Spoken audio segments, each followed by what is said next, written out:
The bright yellow notice stuck to our front door made my blood boil. It was the 5th HOA violation this month, and once again, it was about my sister Emily's wheelchair ramp. Frustrated, I crumpled the paper and tossed it onto the growing pile of warnings from Olivia Carter, our ever-watchful HOA president. Behind me, I heard the familiar hum of Emily's electric wheelchair as she moved up the ramp. "Another love letter from our wonderful neighbor?" Emily asked with a tired smile. The dark circles under her eyes told me how exhausted she was from her new job. But she never complained. Not about work, not about the accident that left her in a wheelchair 6 months ago, and certainly not about Olivia's relentless harassment. "You'd think running an HOA would keep her busy enough without stalking our house," I muttered, glancing through the kitchen window. Olivia was standing in her driveway, phone in hand, snapping pictures of our ramp. Her perfectly highlighted blonde hair and expensive workout clothes did nothing to mask the look of pure spite on her face. I remember the day we installed the ramp. We followed every rule, hired a licensed contractor, obtained city permits, and even painted it the exact shade of gray that matched our house trim. But Olivia had shown up before the concrete had even dried, waving the HOA rulebook as if it were some sacred text. Section 8, Paragraph 3 clearly states that all exterior modifications must be approved by the board, she had said, her voice dripping with false concern. "We have to maintain property values, you understand?" What irritated me the most was how Olivia kept conveniently scheduling HOA meetings about the ramp at times when Emily couldn't attend. Not that Emily had time anyway. She was too busy running the state. That's right. My sister wasn't just any homeowner. She was the governor. But we had kept that fact private, preferring to avoid the added attention while she focused on her recovery. Last week, I caught Olivia at 6 in the morning, tape measure in hand, checking the dimensions of the ramp. When I confronted her, she gave me a fake smile and claimed she was just ensuring the neighborhood stayed uniform. After that, I started documenting everything, taking videos, saving notices, and keeping a detailed log of every interaction. Something told me we'd need it. But this morning was different. As I helped Emily into her car for a physical therapy appointment, I spotted Olivia standing with 2 men in suits outside her house. She was pointing at our ramp, speaking animatedly, while one of the men took notes and the other snapped pictures. "I don't like this," I told Emily, watching from the driveway. "Maybe it's time we let them know who they're dealing with." Emily shook her head. "I won't use my position to get special treatment. We'll handle this the right way." But as Olivia handed thick manila envelopes to the men, I felt a chill run down my spine. Following the rules might not be enough this time. I pulled out my phone and started recording just as Olivia's voice carried across the yard. "Yes, we'll need that bulldozer here first thing tomorrow morning. The board has already approved the removal." My stomach dropped. They wouldn't actually demolish a wheelchair ramp, would they? As Emily's car disappeared around the corner, I rushed inside to check our security cameras and dig through our folder of permits. But what I found in those documents would change everything. Something Olivia had overlooked, something that would make her regret ever picking this fight. The next morning, I woke up to a deep rumbling sound that made my stomach twist. I bolted upright, my pulse hammering as I realized where it was coming from, outside. Throwing on a jacket, I rushed to the window, and what I saw made my breath hitch. A bulldozer sat in our driveway, its massive metal blade gleaming in the early morning sun. Workers in bright orange vests were surrounding the ramp, measuring it with yellow tape, while Olivia stood at the edge of our yard, her signature red blazer a stark contrast against the greenery. She clutched a stack of papers to her chest, a triumphant smirk curling on her lips. I grabbed my phone and hit record before sprinting outside. "What do you think you're doing?" My voice came out sharper than I intended, but I didn't care. Olivia turned slowly, her smile widening. "Oh, good, you're home?" She sauntered toward me in her designer heels, which sank slightly into the damp grass. "I have here an emergency order from the HOA board." She waved a paper in front of my face, but pulled it back before I could grab it. "This structure is in direct violation of community guidelines, Section 4.23. I took a steadying breath, just like Emily had taught me during her campaign speeches. "Olivia, we submitted all the proper paperwork. We have city approval." Olivia's smile never wavered. The city isn't the HOA, dear, she said smoothly. And as president of this community, it's my duty to uphold our neighborhood standards. This ramp is an eyesore, and it's driving down property values. Just look at how it clashes with the neighborhood aesthetic. I could hear the bulldozer engine rev as one of the workers gave a confirming nod. This was actually happening. I pulled up the property documents Emily had insisted I keep saved on my phone, my fingers shaking. This is illegal. You can't just demolish someone's property without a court order. Olivia let out a laugh, sharp, high-pitched, like nails on a chalkboard. Notice was given 3 weeks ago via certified mail, she said, pulling out another paper with an unfamiliar signature at the bottom. We have the receipt. My heart pounded as I quickly dialed Emily's number, but of course, it went straight to voicemail. She was in a closed-door budget meeting today. No calls, no texts, no way to stop this. I frantically tried reaching her assistant, her security team, anyone, but no one was answering. Meanwhile, the workers had begun placing orange cones around the ramp. One of them looked hesitant, glancing between his paperwork and his colleague, muttering something under his breath. Even they knew something was off. I took a step closer, voice firming. If you do this, Olivia, you'll be hearing from our lawyers. This is a violation of the Americans with Disabilities Act. For the first time, her confidence wavered. I could see it, the tiny flicker of doubt in her expression, before she quickly masked it with another smirk. The HOA is exempt from... No HOA is exempt from federal law. I cut in, my voice loud enough for the entire street to hear. A light flicked on in a neighboring house. Then another. Mr. Rodriguez, our elderly neighbor, peeked out his front door before vanishing back inside. But others were starting to stir. Olivia turned away sharply, giving a quick nod to the bulldozer operator. The machine roared to life. The massive metal blade lowered, grinding against the concrete as the first chunk of our carefully built ramp crumbled. My breath caught. I was still recording everything, but it wasn't enough. What Olivia didn't realize was that she had just made the biggest mistake of her life. Because at that exact moment, my phone buzzed with an incoming text. A name flashed across the screen. Emily's head of security. Stay calm. Keep recording. Help is 3 minutes out. For the first time that morning, I smiled. Olivia was too busy celebrating her victory, too focused on directing the destruction of our ramp like some kind of conductor at an orchestra, to notice the black SUVs turning onto our street, or the distant sound of sirens growing closer. She was about to learn a lesson she would never forget. I'll never forget the moment our quiet suburban street turned into something straight out of a political scandal. Olivia was still grinning, arms crossed triumphantly as the bulldozer tore through the last piece of our wheelchair ramp. She had no idea that her downfall was only moments away.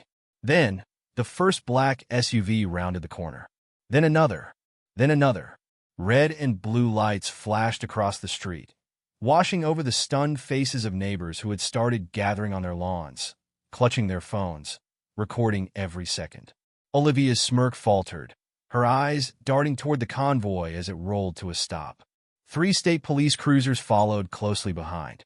I zoomed in on her expression, capturing every ounce of her confusion, her panic as the center SUV's back door opened. And then Emily rolled out. My sister, the governor, wearing her official state blazer, her expression colder than I'd ever seen it. Her security team moved in tight formation around her, scanning the crowd as she rolled forward with authority. The entire street fell silent. Olivia's face paled as she instinctively clutched the violation notices in her hand, like they could somehow protect her from what was about to happen. Actually, Mrs. Carter, Emily's voice rang out across the neighborhood, smooth but commanding. This became a state matter the moment you violated federal disability protection laws. A ripple of gasps went through the watching crowd. Even the construction workers froze, tools hanging in midair, unsure whether to continue or run. Emily gestured to the destroyed ramp beside her, the crumbling concrete, the scattered debris. Not to mention, illegally demolishing state property. Olivia physically recoiled. As state property, she stammered, gripping the stack of notices even tighter. Yes, Emily continued, reaching into her bag and pulling out her phone. Would you like to see the deed? Or should we start with the Americans with Disabilities Act first? I'm particularly familiar with Title II, considering I just signed new protections last month. I held back a grin as Olivia stumbled backward.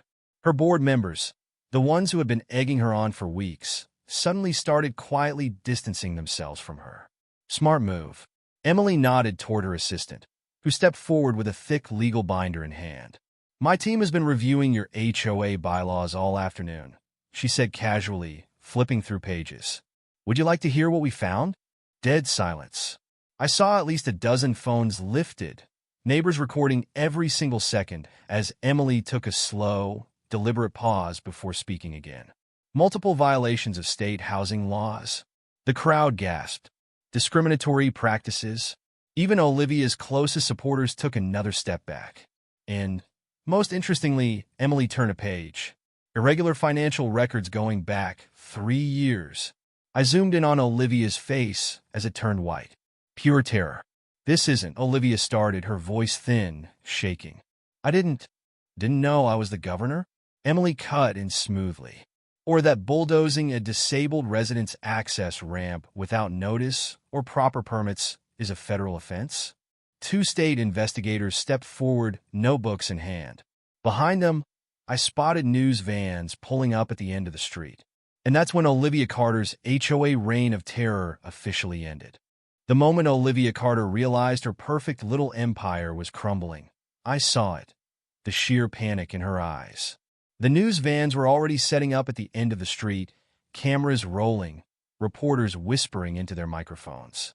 Phones were lifted everywhere, capturing every humiliating second as the state investigators approached Olivia. Mrs. Carter, one of them said, flipping open a leather-bound notepad. We'll need you to answer some questions regarding today's events and these financial discrepancies. Olivia's mouth opened, then closed, her grip tightening around the stack of violation notices like they could somehow save her. This is a private neighborhood matter, she finally blurted, her voice trembling. The HOA bylaws clearly state. Interesting that you mentioned those, Emily interrupted, giving a small nod to her assistant, who stepped forward with a thick binder.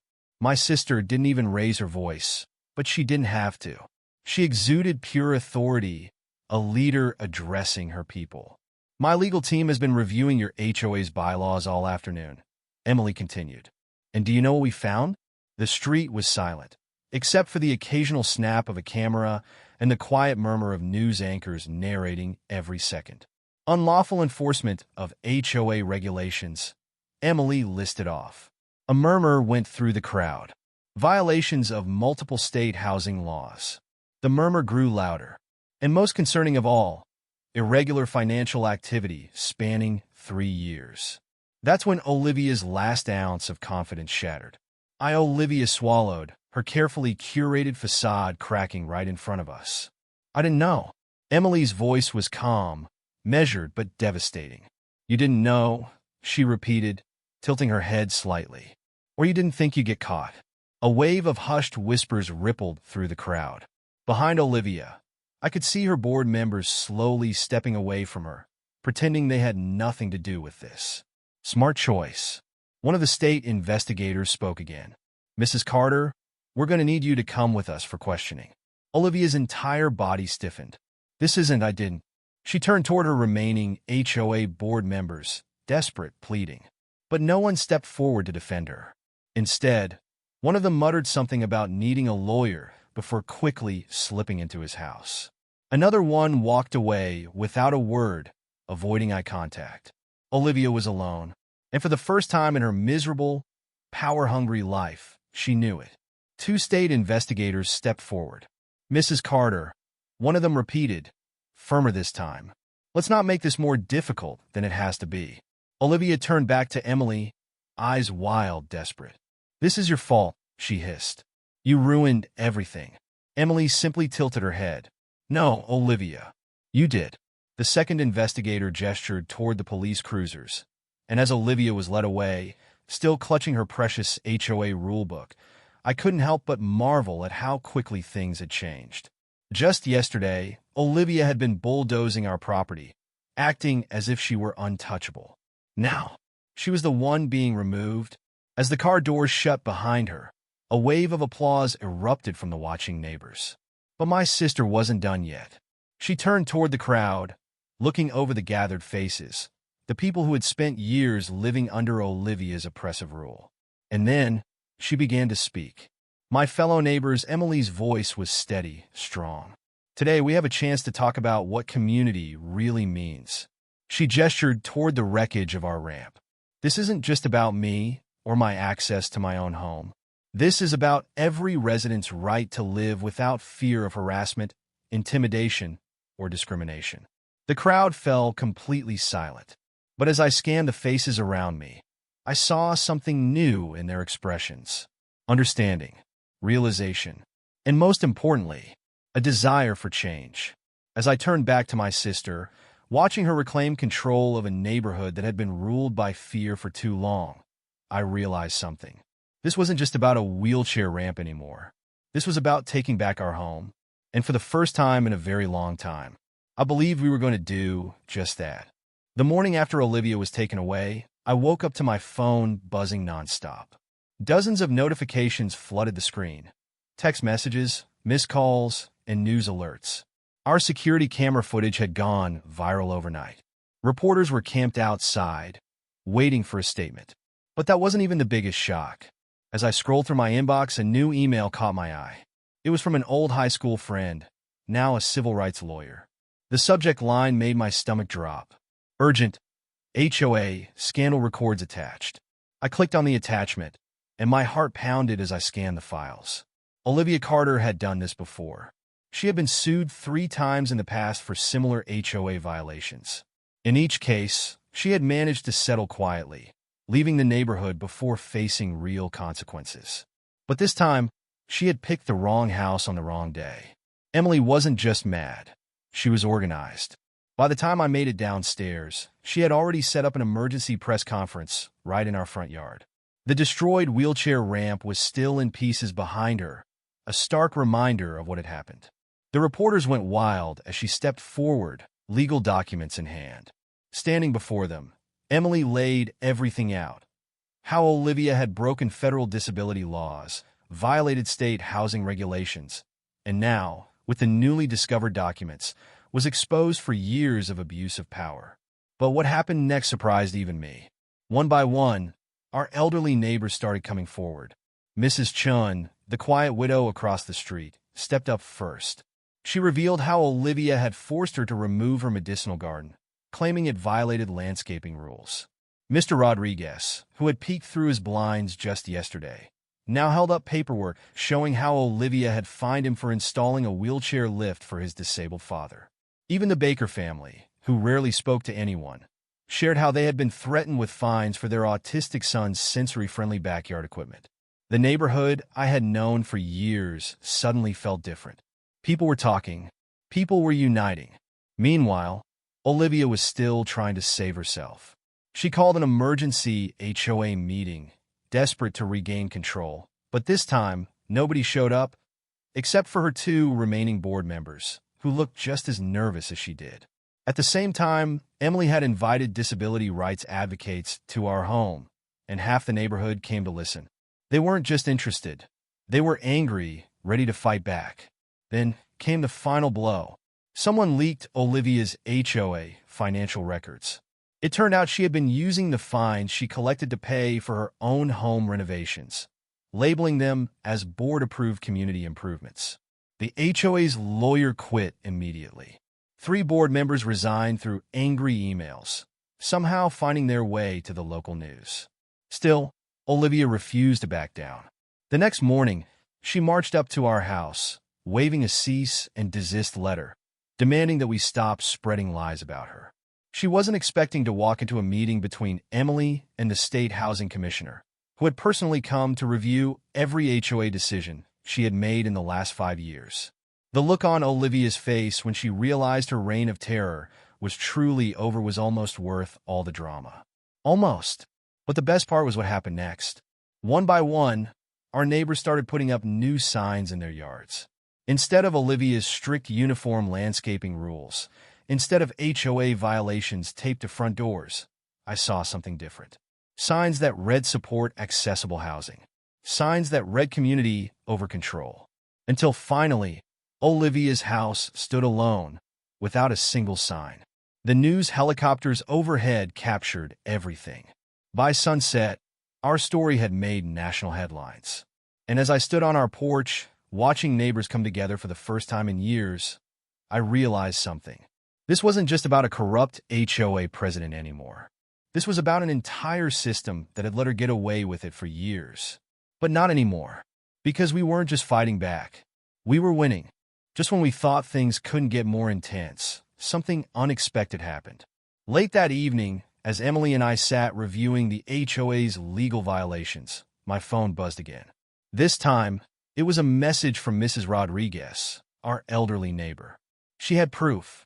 For years, Olivia had been breaking laws right under our noses, manipulating HOA rules to her advantage. But now, with all eyes on her, people were finally willing to speak up. I printed out every HOA rule we had, highlighting the sections Olivia had ignored, manipulated, or rewritten to suit her own agenda. Emily's legal team worked through the night, sifting through financial statements, past board meetings, and neighborhood complaints. By morning, they had discovered something even bigger. Olivia had never even legally filed the right papers to become HOA president. She had taken over when the old president moved away, and nobody had dared to question her authority. The more we dug, the worse it got. Then something incredible happened. Our story reached Tommy Chin, a famous YouTube lawyer known for exposing corrupt HOAs. He flew in personally to meet with Emily and offered to help us sue Olivia and the HOA for free. The moment his video went live, it racked up millions of views in a single day. Suddenly, we weren't just fighting Olivia. We were taking on a corrupt system that had allowed her to thrive. Meanwhile, Olivia was still in denial. She tried one last desperate move, calling yet another emergency HOA meeting to clear her name. But this time was different. Instead of an empty community center with a few sleepy board members, Olivia walked into a packed room. Dozens of residents, reporters, and legal experts waiting for answers. And they weren't silent anymore. One by one, people stood up. Mr. Jenkins, holding up a picture of the treehouse Olivia forced his daughter to tear down. The Wilson family, showing emails where she threatened fines over Christmas lights. Even the quietest residents, the ones who had never dared to speak before, were finally telling their stories. Then Emily rolled up to the front of the room, facing Olivia head-on. She didn't just talk about the ramp. She revealed her big plan. Emily had been working on a new law to protect homeowners from HOA abuse, ensuring that no one else would have to deal with what we had been through. When she announced that it would be called the Right to Home Happiness Act, the entire room erupted in applause. And Olivia? She just stood there, speechless, watching everything she had built fall apart. But the best part? Our security camera footage proved she had lied on official HOA documents, forging signatures to justify bulldozing the ramp. Her own lawyer quit the case on the spot. And 2 days later, we watched Olivia pack up her prized rose bushes, the ones she had forced everyone else to copy, and move away. This time, there was no one left to defend her. And as we watched the moving truck disappear down the street, I realized something. She had spent years making everyone else feel powerless. But in the end, the real power had always belonged to us. With Olivia finally gone, the neighborhood felt different. For the first time in years, there were no violation notices taped to front doors, no sudden rule changes, no threats of fines over things that never should have been an issue in the first place. But now we had a new challenge, rebuilding what Olivia had spent years destroying. The first thing the new HOA board did was shut down the old violations office, the same place where Olivia had hoarded thousands of dollars in fines from innocent homeowners. Instead, they transformed it into a community help center, a place where residents could actually support each other instead of living in fear. And instead of sending out penalties, the new board started sending out welcome baskets to new neighbors. But that wasn't even the best part. The neighborhood came together in a way I had never seen before. People who had spent years avoiding each other, afraid of HOA spies and hidden rule enforcers, started talking. We helped Mr. Rodriguez repaint his fence, something Olivia had fined him for years ago. We helped the Baker family rebuild their son's sensory-friendly playground, this time without fear of it being taken away. And finally, after months of fighting, we rebuilt Emily's wheelchair ramp. But this time, it wasn't just a plain concrete structure. Local artists painted it with vibrant colors, covering it in flowers, vines, and symbols of resilience. It had soft, glowing lights installed along the edges, so at night, instead of looking like an eyesore, like Olivia had once called it, it became the most beautiful thing on the entire street. Even the neighborhood kids started calling it the magic ramp. Last week, Emily held a backyard barbecue for the entire neighborhood. As I stood there, watching people laugh, eat, and share stories in the same yard where Olivia once stood yelling about grass height rules, I realized something. This wasn't just about getting justice. It was about proving that communities should be built on trust, not fear. And as I looked around at the new neighborhood we had created, I knew one thing for sure. This was only the beginning. Just when we thought the fight was over, something unexpected happened. The Bulldozer Company, the same one Olivia had hired to destroy Emily's wheelchair ramp, reached out. Their CEO personally apologized, admitting that they had been lied to about the legality of the demolition. But they didn't just stop at an apology. They made a public pledge to start a new program, offering free ramp installations to disabled residents across the state. And that wasn't all. They also launched a scholarship fund for students studying disability rights law, ensuring that Olivia's mistake would lead to lasting change. But the biggest surprise came the next morning. I woke up to hundreds of messages from people all over the country, neighbors, homeowners, even former HOA members, sharing their own horror stories about corrupt HOA presidents just like Olivia. Reporters kept calling, asking for interviews. Advocates wanted to help, but what really caught my attention was an email from Mrs. Rodriguez. She had found even more proof, evidence that Olivia had broken other state laws, ones that could still be prosecuted even after she left. Emily's legal team got to work immediately, making sure Olivia would never be able to run another HOA again. Meanwhile, our neighborhood kept changing for the better. The new HOA board passed fair policies that actually protected residents instead of punishing them. People started planting gardens again without fear of being fined. Mr. Rodriguez even built a tiny wooden army of garden gnomes just because he could. And then, just when we thought we had seen it all, Olivia's old house finally sold. The new family moved in with 3 kids, 2 dogs, and one very special addition: a wheelchair ramp for their grandmother. Nobody complained. Instead, 5 neighbors showed up to help them unpack. That was the moment I knew we hadn't just changed an HOA. We had changed minds, and that, more than anything, was the real victory.